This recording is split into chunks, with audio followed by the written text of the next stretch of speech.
And for me, from the beginning of our marriage, because my husband tosses and turns so much, we made the decision to have 2 separate blankets. And let me tell you, we were mocked about it. But I have to say, our sleep quality is amazing. So we didn't need to sleep in separate beds, but we found that having separate blankets was the better solution and the one that worked for us.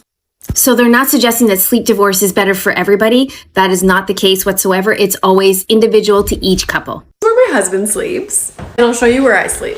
I sleep down the hall over here by myself. We started sleeping separately when our son was a newborn. He's now 5 and we still sleep separately. And our son says things like mommy's room and daddy's room, or mommy's bed and daddy's bed. And I'm always like, is he gonna bring that up at school one day and people are gonna be like, your parents don't sleep together? But I think we need to normalize this, okay? Because let's prioritize sleep. And let's not have this social discourse that not sleeping with your partner means that there's trouble in your relationship.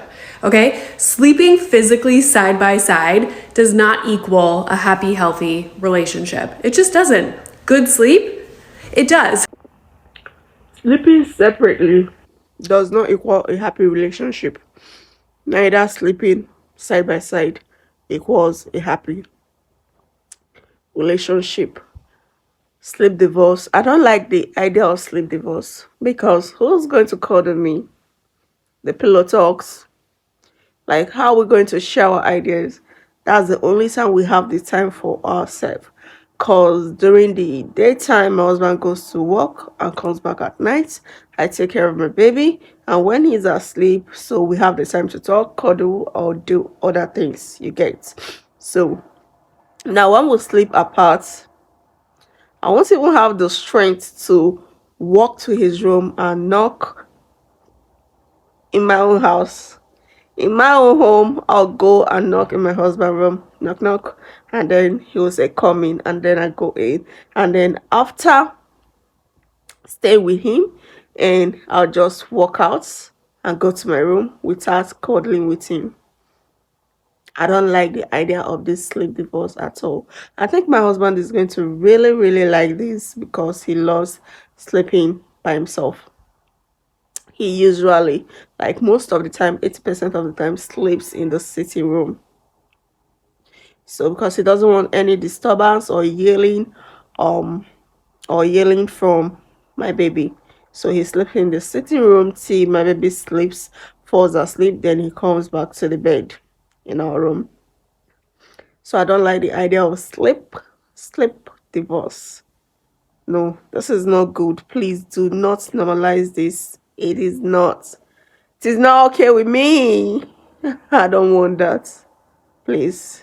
How do you like sleeping in separate beds? I In the beginning, oh, you don't like it? You think I like it? Well, because you're actually getting sleep now. Well, yes, but I like sleeping with you. I'm a very codependent person. Our fighting has gone down significantly since we started sleeping in separate beds. And you know why? Why? Because we're both getting sleep. We're not sleep deprived. Oh, yeah, that's the two main things that made the first days out of the hospital and even in the hospital so intense, and like why we were like just like warring with each other. And keep in mind, we weren't the whole time. Like there were some really good moments. Of course, yeah. Of course, but then the bad moments really stuck out because they were so intense. The highs and lows are insane. You have these really elevated moments of, wow, this is so cool. We're parents to this beautiful baby. I love him so much. And then like 2 seconds later, it's like, and it's like everything's going wrong. Our marriage is ending. This is horrible. Like it's crazy how you have the most extreme of extremes back to back. Kids bring that out of you. Yeah. Kids really do bring that out of you. We're still married, but according to TikTok, we are on the outs actually. Abby posted a video last night about how we haven't been sleeping together, and TikTok is freaking out thinking that we're like headed for divorce. Our son still wakes up in the night and I'm pregnant. Abby hates naps more than anybody I've ever met in my life. And I also can't sleep in anymore. So if Abby gets 4 hours of sleep, she can't, it's like she's not gonna be able to nap. So what I do is I wake up with Griffin throughout the night. If he wakes up, then that way she's always getting good quality sleep. So it's a good thing. We're still sleeping together, but we're not sleeping together, if you know what I mean. Anyway, sorry, Abby. Sleep divorce, the downsides. Hi, I'm Dr. McBride, and I'm a psychologist. I talk to people a lot about their sleep habits and their relationships. This idea of sleep divorce has been going around and recently popularized by Cameron Diaz. So we gave it some thought to why some reasons might be that we would want to do this. And I posted that in an earlier video. Today, I want to take on what are some reasons why maybe this is not a great idea. The downside of sleep divorce. Number one, and most obvious, is reduced intimacy. When we're together in bed with our partners, we reduce the opportunity to be physically and emotionally intimate with our partner. When we are in bed with our partner, the bonding, the love hormones that are released, this is oxytocin, and this creates a closeness between partners that you don't get as often if you are sleeping in a separate room from your partner. You just limit those opportunities to have the release of this love hormone. Communication issues, pillow talk. Pillow talk is so important. The number of things that couples do or talk about just as they're going to bed, or maybe as they're lying there waking up in the morning, this is a really important time to build what John and Julie Gottman would call a love map.